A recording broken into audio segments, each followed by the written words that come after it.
Hello, how are you doing? And welcome to another edition of Our Lives. I'm Gwen Edwards. Now, we're just days away from one of the premier events of Black History Month here in southwestern Connecticut. The African American Historical Association of Fairfield County is holding its 6th annual awards luncheon. And there is an impressive list of honorees this year. More from my next two guests. Henry Timberlake and Gilbert Davis are with the African American Historical Association of Fairfield County. Mr. Davis is the president, and Mr. Timberlake is the editor-in-chief of the wonderful newsletter. And I have a copy here. This is the latest one. Thank you so much for coming, gentlemen. Thank you for having us again, Gwen. Now, tell us about the awards banquet. Well, we have this every February, and the purpose of it is to honor people in the community who have done things. Some of them don't get much recognition. This is our way of saying thank you and giving them that pat on the back and say good work and keep the work going. And it's the Carter G. Woodson Awards banquet. Historian. Tell us who Mr. Woodson is. Yes, he's a historian. And when I was young, when I was a kid, we had something called Negro History Week. And that was started by Carter G. Woodson. This was a way of teaching people about our history in this country. As you know, in the 70s, it was expanded to Black History Month. And so now, I guess we call it African American History Month. And, you know, this is what we do every year. And Mr. Timberlake, tell us about the awardees, those who will be getting awards. Okay, we honor people. These people that are getting the awards are just regular people in the community that have done so much but got very little recognition for it. So it's our way of letting them know that, hey, somebody out there notices you and what the works that you have done, and you know, and we want to applaud you for it. And those who you'll be honoring during the luncheon. We're honoring, let's see, 6 people total. Dolores Williams Edwards, she's the executive director of Sickle Cell Foundation in Bridgeport, and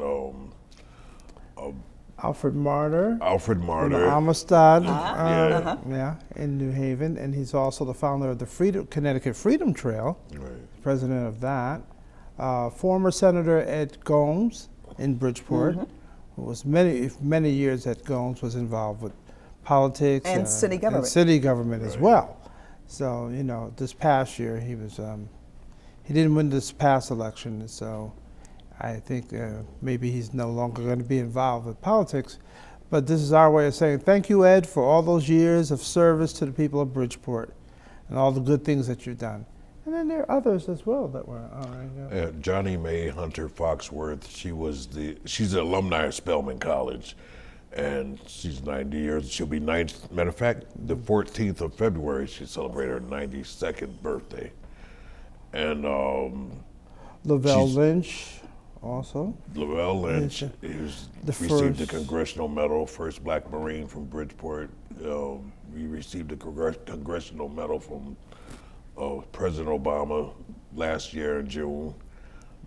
And we're unveiling a new award this year as well, the Ebenezer D. Bassett Award, which is the award that we're giving to Ed Gomes. Ebenezer Bassett was the first African American ambassador to represent the United States anywhere in the world. Going back in the 1800s, he was our first ambassador to Haiti from this nation. Wow. So we're naming that award for him. And for those who've served in government, will be eligible for this award. And now, for those at home who want to be there, tell us when it is and where it is. Okay, it's on February 23rd at the Bridgeport Holiday Inn from 1 to 4. And how do we get tickets? You can get tickets by either calling our office at 203-331-9269, or we will be selling tickets at the door as well. But, you know, of course, we'd like to have everybody in before that, but if you can't get it before, you can get it at the door that day. Well, gentlemen, it sounds like an exciting event. It will be. Wonderful array of honorees. Yes, A yes. very diverse group. Very Of diverse. people Yes. from the Bridgeport area. Yes. All right. And Yes. even from New Haven New area as Haven. well, some of them. This All time we've kind of expanded a little. All right. Well, thank you very much for you. coming. Thank you for having us again. Thank you, Gwen. Gwen. And straight ahead on our lives, remembering Tracy Sugarman. Back in a moment.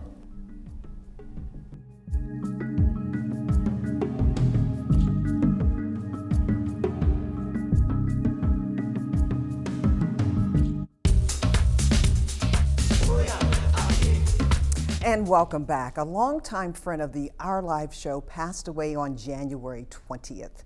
91-year-old Tracy Sugarman was a longtime resident of Westport, 62 years. He was also a world-renowned author and illustrator and a pioneer in the fight for civil rights. My last interview with Mr. Sugarman was December 29th. I want to play that last interview now in his memory. Few people are as intimate with the civil rights struggle in the Mississippi Delta than 91-year-old Tracy Sugarman of Westport.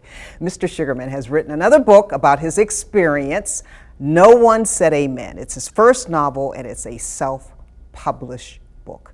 Author and illustrator Tracy Sugarman of Westport is here now to talk more about your new novel. Thank you for coming. Thank you for inviting me. Now, No One Said Amen is a tale, your tale about two families, one black, one white, going through the civil rights struggle. And the history is based on what you saw while you were there. Well, it was a mind-moving experience being there. And the lives I saw changed by Freedom Summer. Were all around me. And the two books I had written about that experience were online, intimate, upfront, reportorial kinds of books. And as I've gotten older, I've reflected more about that scene, about the characters I knew, worked with, prayed with, got arrested with. Spent time in jail with. Yeah, and thinking, well, what was the legacy of Freedom Summer? You know, a lot of price was paid for Freedom Summer. And I thought maybe the way to tell that story now is in a novel form. Now, speaking of novel, when I'm reading this, I feel like I'm listening in on conversations, like I'm eavesdropping. Well, that's nice. Thank you. I hope you do, because what I feel most profoundly, really, that made me write the book to start with, is the need, really, to communicate with another generation and others following them. What this strange quirk in our history meant. Did it mean anything? Or was it just a news break and a thing of the moment? And in my estimation, it was a profound movement. Lives were paid, injuries were sustained, but the bravery and the tenacity of the young people that went to Mississippi changed Mississippi. And when Mississippi was changed, it helped change the country, because Mississippi was the bastion of the most rigorous segregation in the country, which is saying a great deal. Now, let's talk about the fact young people were at the forefront Right. of this movement. How young, too, really. They were as young as the kids that hit the beach with me on D-Day. They were 17, they were 18, they were 19, 20. So when I went to Mississippi, And you're an adult. I was the old man. I was 20 years older than that. Wow. Really, and and like my men during the Navy, they thought, well, if I'm in charge, I must know more than I did. And moving into Mississippi, I was a stranger in hell, because I had no clue of how to respond to this feudal system, this brutal feudal system that was happening in my country. And I've had to figure out, well, how could that persist? And I had to come to the conclusion that because good people turn away from it. It's their business. They're solving it down there. And of course, nothing was being solved. And there were young people, some who came back from the war, and said, what is this going on in my country, in my Delta? I can't vote in my own country. I can't get a job except chop cotton. It was an astonishing landscape for me, and what made me write about it. Okay, well, Mr. Sugarman, Tracy, we're out of time, but we want to recommend the book because it is a history lesson seen firsthand, intimately by you, that many people will never get a chance to learn about in such a beautiful written way. Thank you so much for coming. Thank you. And remembering Freedom Summer 1963 and remembering Tracy Sugarman. Up next on Our Lives, watching your waistline and your weight. Back in a moment.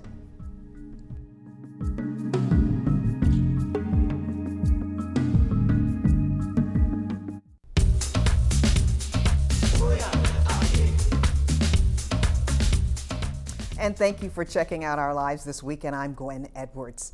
Now, do you know your waist size? Now, most of us know our weight, but your waist size and diet and diabetes. Now, doctors tell us that there is a major connection between the two, so much so that diabetics have to think twice about what they put in their mouths. It is a life and death connection. And another thing, you really should be thinking about the waist.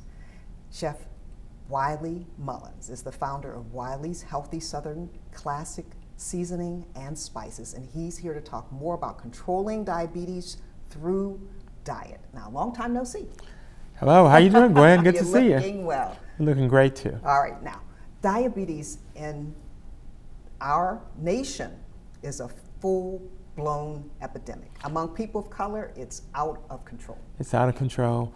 One in 3 women, black women, over the age of 25 are diabetic in this culture. Over the age of 25? 25, yeah.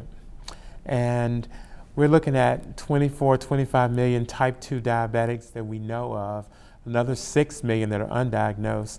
But the big number that we're concerned about now is that there's another 77 million Americans who are at risk of getting type 2 diabetes. And type 2 diabetes can be controlled by diet. Absolutely. Type 2 diabetes is a lifestyle disease, primarily because we're a little heavier than we should be. Now, you have something that we want to take a look at here. It is a map, and it's SOS. Yes, it's called Save Our South. Save Our South. And why are we trying to save the South? We're trying to save the South because the South has been hardest hit by the type 2 diabetic All epidemic. that good Southern cooking? All of that good Southern cooking. Fried everything? Yes. Lots of butter, lots of lard? Absolutely. Killing us. Absolutely. In fact, the states of Mississippi, Alabama, and Georgia are perhaps the highest incidence states. In fact, 40% of adults in Mississippi are type 2 diabetics. It's an epidemic. And it's getting to the point that our kids are almost bound to have it because of the lifestyle? Absolutely. Type 2 diabetes used to be called adult onset diabetes. Now, the Centers for Disease Control and Prevention have dropped that description. It's just called type 2 diabetes because kids now are getting it. Now, you have a set of healthy living tips that you're presenting. Why don't you tell us about that? Absolutely. What we've been doing, Gwen, since the last time we saw each other, we've been traveling across the country with the Wiley's Diabetic Cooking School, where we're actually teaching people how to eat the foods that they love, but prepare them much more healthier. And one of the things that we realized is that a lot of people just don't know. They've always prepared foods a certain way, and they really don't know how to prepare them any other way. Okay, so we have greens. Nothing more healthy than kale, collard greens, turnip greens. Absolutely. But we have to start, if we're doing Southern cooking, with some type of seasoning, and it's normally a piece of meat. Yes. Or in some cases, even bacon fat. Absolutely. Killing ourselves with something that should be a healthy dish. Absolutely. When you look at the foods like you mentioned collards and kale and turnip greens, they're some of the healthiest foods that we can. Absolutely. And but we've taken away all of those good nutritional components of those foods by adding things to them like salt pork, like fatback, like ham hocks and bacon, and smoked turkey wings. Okay, so tell us how we should be cooking it and some of the tips as well as some of the products that you have to help us. Absolutely. We show people that they can add ingredients like instead of cooking greens until there's practically no green left, they can add seasonings like Wiley's, or they can actually stir fry them in olive oil, which will give them a nice flavor with a bit of onion and garlic and parsley and that type of thing. And you might say, well, I've never had that before. I hadn't either, but once I tried it, I like it, and we get used to it. Sweet potatoes is another great vegetable that's already good if you don't do anything to it. Just bake a potato. Just bake a potato. We add the butter, the brown sugar, the marshmallows, all of those kinds of things. Okay, well, we've got to take a break, but Yep. we're not finished talking with Wiley, so stay with us. More on our conversation with Chef Wiley about healthy eating and lifestyle and controlling our waistline as well as our weight. We'll be back in a moment.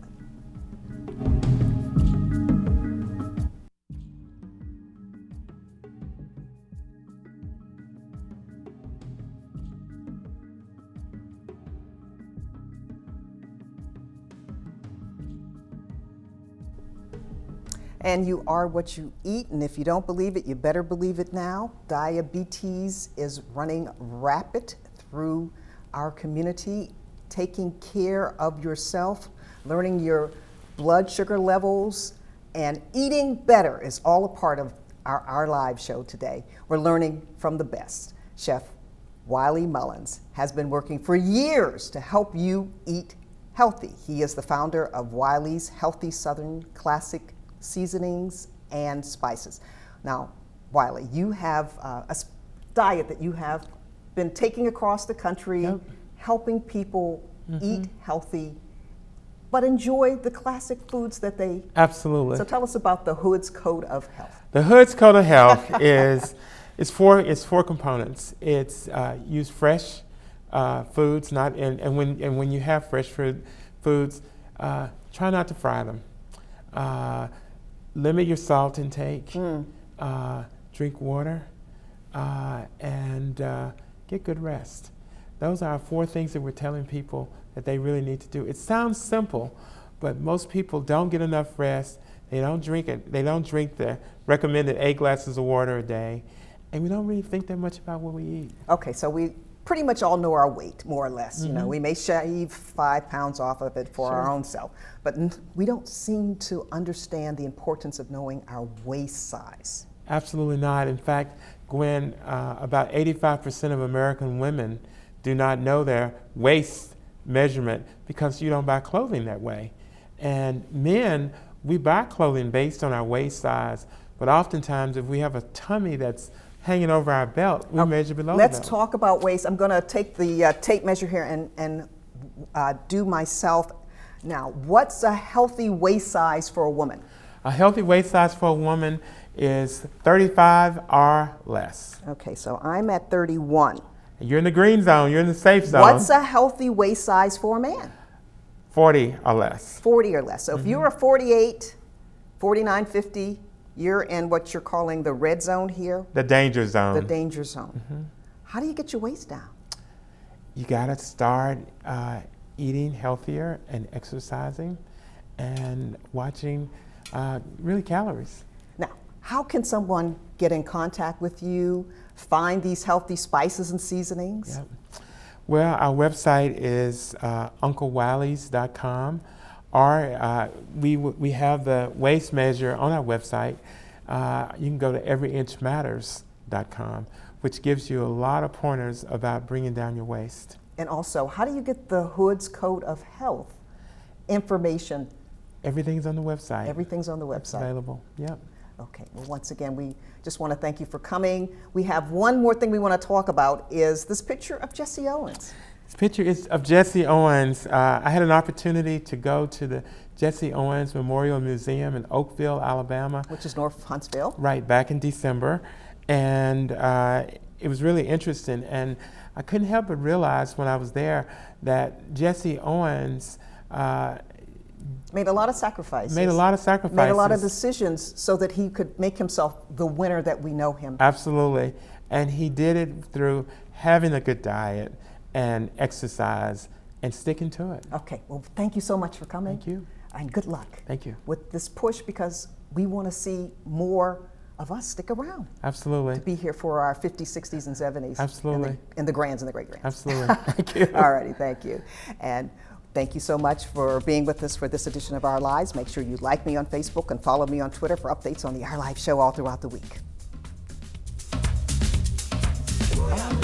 Yeah, so I think we got everything in. I think we Thanks did. for Maybe a making little our like we lives didn't get a it. part of your life. We will see you next time.